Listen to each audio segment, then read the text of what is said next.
Shalom. Saya berharap Bapak Ibu dimanapun Bapak Ibu berada tetap sehat, tetap kuat, dan tetap diberkati Tuhan. Kita bersyukur di tengah-tengah pandemi corona ini kita masih diizinkan Tuhan untuk beribadah walaupun situasinya Bapak Ibu beribadah di tempat masing-masing, tapi kita bersyukur kalau kita masih diberi anugerah beribadah dimanapun kita berada. Mari Bapak Ibu, kita akan mempersiapkan hati kita untuk kita memasuki ibadah kita pada sore malam hari ini. Sebelumnya kita akan bersama-sama menaikkan sebuah pujian, nanti akan dipimpin oleh Saudari Maria. Mari Bapak Ibu.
Bersyukur Tuhan atas setiap kasih-Mu dalam setiap kehidupan kami.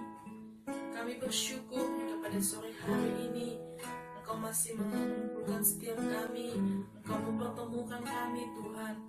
Engkau menyatukan hati dan iman kami untuk terus memuji dan memuliakan nama-Mu. Terima kasih Tuhan, terima kasih. Engkau Tuhan yang sangat baik dalam setiap kehidupan. Terima kasih Tuhan. Kasih Kristus, Bapak Pendeta Chandra berdoa untuk mengawali ibadah kita pada sore hari ini. bahwa sesungguhnya pertolongan kita datangnya daripada pihak Tuhan Allah yang telah menjadikan langit dan bumi serta sekalian alam. Dia yang senantiasa setia di dalam memelihara seluruh pekerjaan tangannya dan yang tidak pernah meninggalkan setiap kita.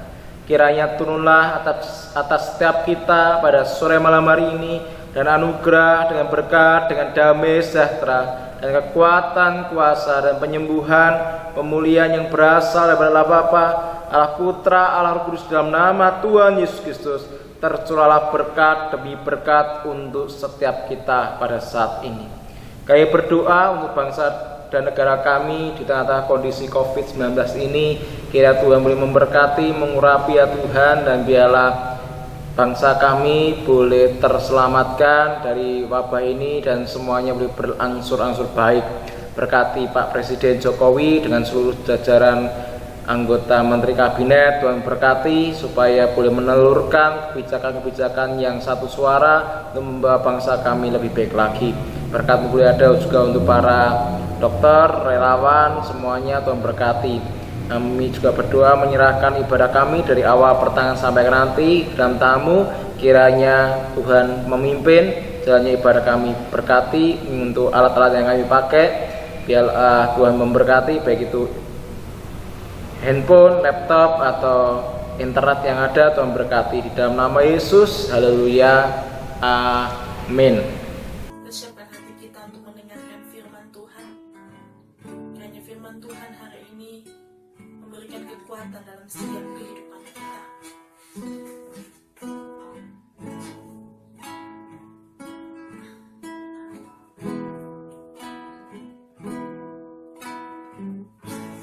Roh Allah yang hidup penuhiku,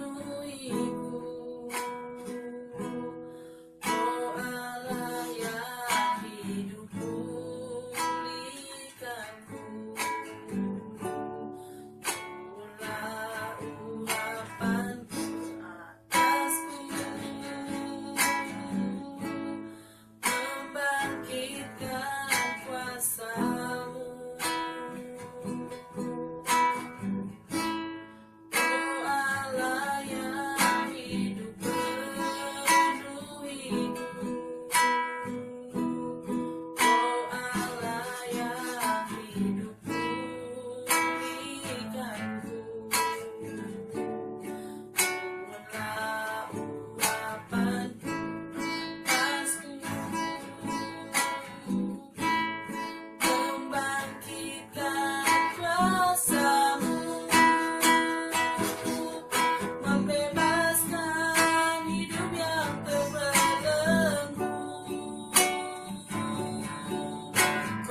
Jadikan hidupku alatmu, dipenuhi urapan baru, menyatakan kebesaran kuasa-Mu.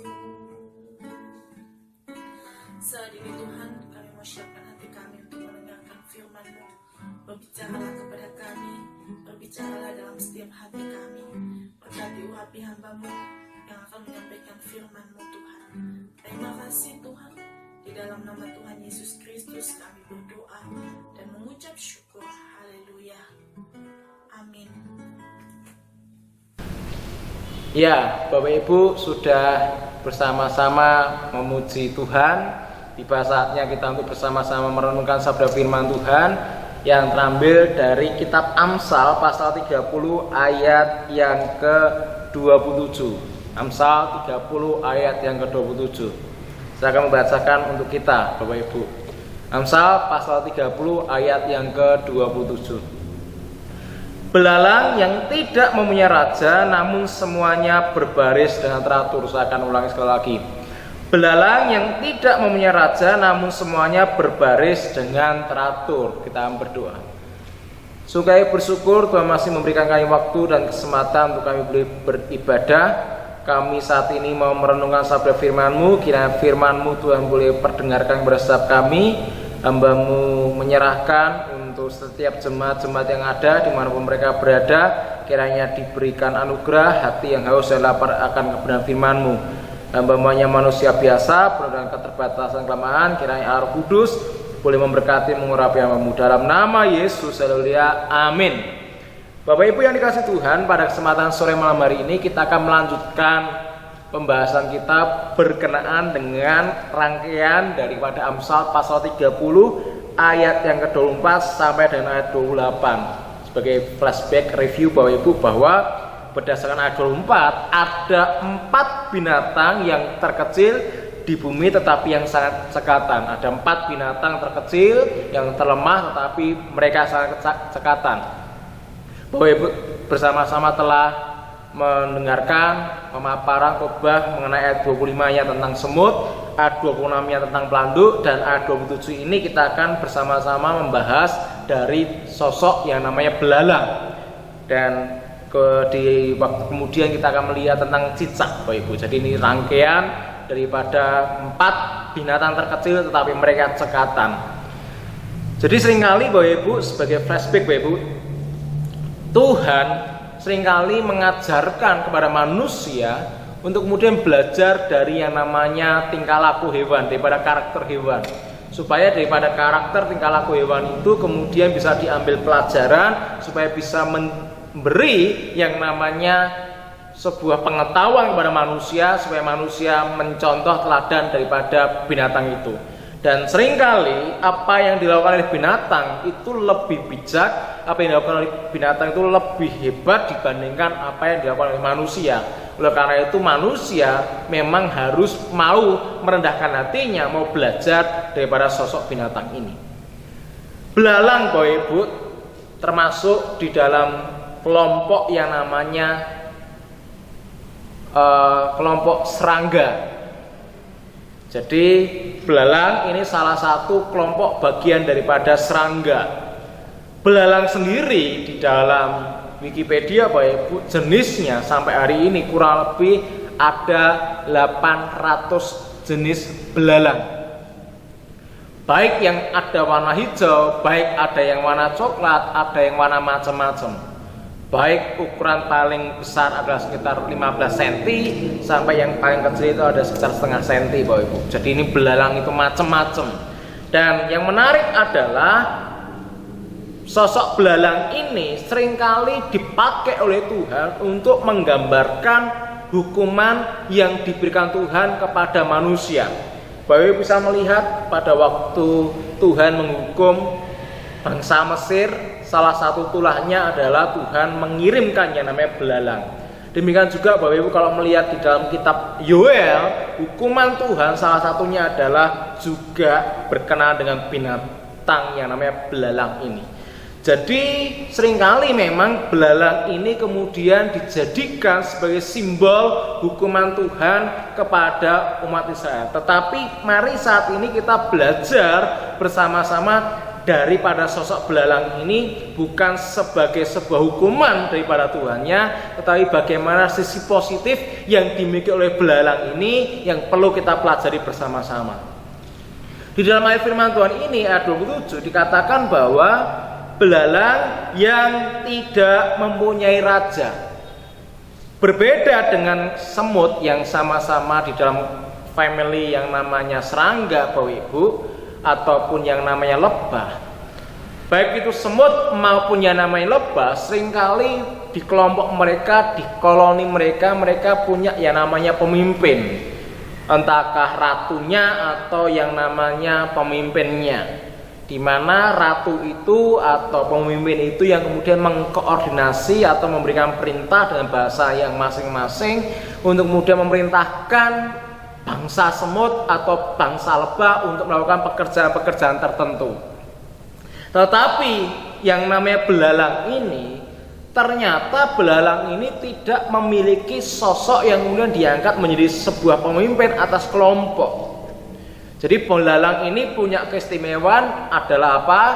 Walaupun dia hidup bersama di dalam sebuah kelompok yang besar, ternyata dia tidak ada yang namanya ratu belalang, tidak ada yang namanya pemimpin belalang.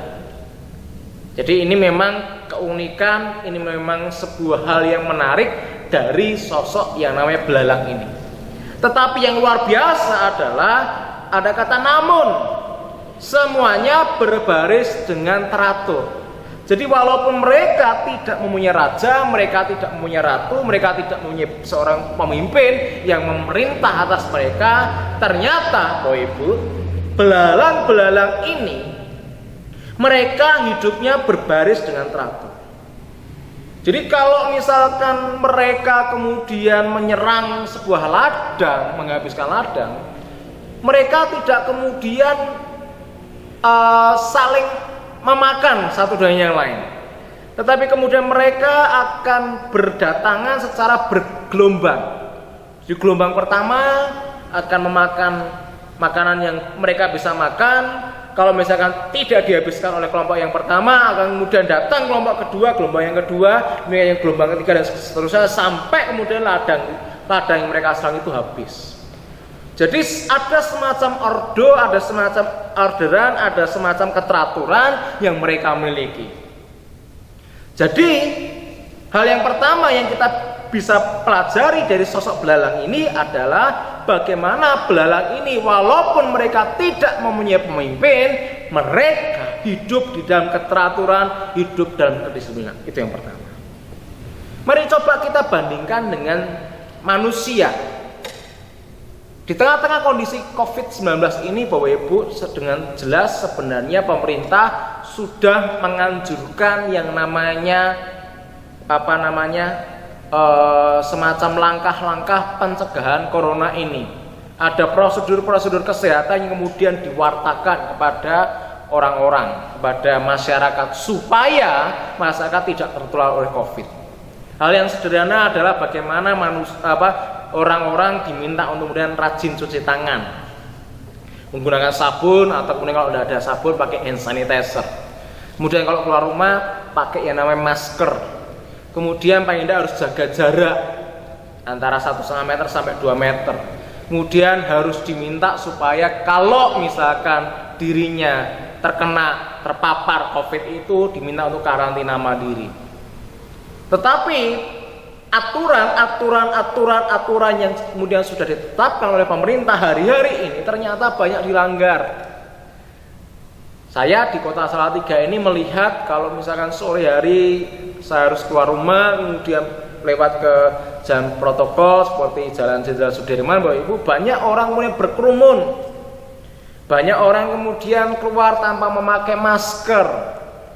Tidak tahu apakah karena mereka merasa dirinya kebal atau segala macamnya, tetapi ini yang terjadi. Bagaimana kemudian manusia ini ternyata punya kecenderungan untuk apa? Hidup tidak mau teratur, hidup tidak mau disiplin, pengennya bebas. Padahal kunci utama untuk Bapak Ibu dan saya terhindar dari COVID-19, daripada wabah corona ini, bagaimana Bapak Ibu dan saya harus betul-betul menjalankan disiplin diri. Berbicara mengenai wabah corona ini, di situ kita bisa melihat kunci utama bagaimana kita bisa terselamatkan itu karena Bapak Ibu melakukan yang namanya disiplin diri. Coba mari kita renungkan hari-hari ini, apakah kita masih menjalankan protokol kesehatan yang ditetapkan oleh pemerintah, atau kita sudah mulai melanggar, Bapak Ibu. Jadi kalau kita sebagai manusia, sebagai orang percaya tidak bisa disiplin, boleh dikatakan kita sebenarnya kalah dari sosok yang namanya apa, Ibu? Belalang ini, dimana mereka bisa hidup berbaris dengan yang namanya teratur. Itu yang pertama. Yang kedua adalah berbicara mengenai konteks di mana mereka walaupun tidak punya raja tetapi bisa bekerja bersama. Mari kita melihat ini pelajaran yang nomor 2 yang kita bisa ambil daripada sosok belalang ini adalah bagaimana masing-masing daripada kita, mari kita bisa bekerja bersama, bergotong royong. Di dalam kondisi semuanya terdampak corona ini, baik dari lapisan menengah ke atas, menengah ke bawah, Bapak Ibu, semuanya terpapar. Mari kita bersama-sama bekerja bersama.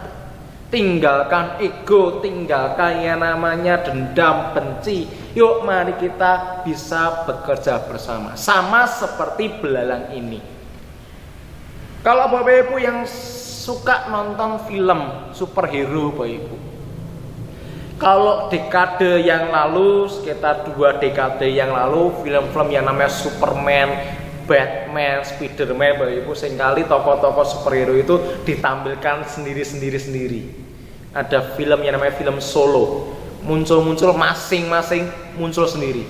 Tapi kalau Bapak Ibu melihat dekade sekarang, namanya superhero seringkali ditampilkan bersama-sama. Ada yang namanya Avengers, kelompok Avengers itu adalah isinya ada Thor, ada Iron Man, Captain America, dan bolo-bolonya termasuk Hulk. Ada juga Justice League, ada yang nama Superman, Batman, kemudian Wonder Woman dan sebagainya. Artinya apa? Superhero pun juga untuk mengalahkan musuhnya itu sekarang bekerja bersama, tidak bisa kerja dewe-dewe. Demikian juga kalau kita berbicara mengenai konteks pelayanan, mari kita belajar bersama-sama untuk apa? Bergandengan tangan. Bukan untuk saling menjatuhkan, bukan untuk saling merendahkan, tetapi apa? Kita bekerja bersama-sama untuk pekerjaan Tuhan. Jadi mari kita sebagai orang-orang percaya hari ini kita boleh belajar daripada sosok belalang ini. Walaupun dia tidak mempunyai seorang raja yang memerintah, mengatur barisan, tetapi belalang ini bisa hidup teratur, bisa hidup bekerja bersama. Sehingga mari sebagai orang-orang percaya, yang pertama yang harus kita lakukan adalah mari hidup teratur, mari hidup disiplin. Tetapi yang kedua adalah mari kita hidup bekerja sama, bisa merangkul satu dan yang lainnya untuk kemudian hidup berdampingan dengan damai. Kiranya firman Tuhan yang singkat ini, perenungan pada sore malam hari ini boleh memberkati kita dan boleh menjadi inspirasi bagi kita supaya hidup kita boleh semakin baik di kemudian hari. Kiranya Tuhan Yesus boleh memberkati kita dengan firman Tuhan ini. Mari kita berdoa. Sungguh kami bersyukur untuk kebenaran firman yang Tuhan telah taburkan di tengah-tengah kami pada saat ini, yang mengingatkan kami akan sosok yang namanya belalang. Walaupun binatang yang lemah, binatang yang kecil tetap dan juga tidak memiliki pemimpin, tetapi dia bisa hidup secara teratur, dia bisa hidup bekerja sama dengan kawanannya ya Tuhan. Ampunkan kami seringkali kami tidak bisa hidup disiplin, ampunkan kami seringkali kami tidak bisa hidup berdampingan dengan damai dan orang-orang lain. Kiranya kami boleh mengikuti dan menjadi pelaku daripada firman-Mu, untuk kami boleh hidup disiplin, untuk kami boleh hidup berdampingan dengan damai dan sahabat-sahabat kami dan orang-orang terdekat kami. Kami berdoa saat ini untuk bangsa dan negara kami, kiranya bangsa dan negara kami diberkati Tuhan, dilindungi oleh Tuhan. Bila kasih karunia-Mu boleh ada untuk pemerintahan kami, untuk orang-orang yang ada, biarlah semuanya dijaga, dilindungi Tuhan. Berkati juga untuk setiap jemaat-jemaat-Mu di mana mereka berada, di tengah-tengah kesulitan yang ada, kiranya Tuhan yang tolong, Tuhan yang mampukan. Berkati kesehatan mereka, berkati dari segala hal yang ada supaya terlindungi, terjaga. Berkati perekonomian, berkati keluarga yang ada. Terima kasih ya Tuhan, kami mengakhiri ibadah ini, kiranya Tuhan boleh memberkati kami. Tuhan memberkati engkau dan melindungi engkau. Tuhan menyinari engkau dan wajahnya dan memberi engkau kasih karunia. Tuhan menghadapkan wajahnya kepadamu dan memberi engkau damai sejahtera. Kiranya kita boleh membawa berkat yang berasal daripada Bapa dan kasih karunia daripada Tuhan Yesus Kristus dan persekutuan yang indah bersama dengan Allah Roh Kudus boleh memberkati kita sekalian dari sekarang sampai Maranatha, Tuhan Yesus datang kedua kalinya. Amin. Bapa, terima kasih.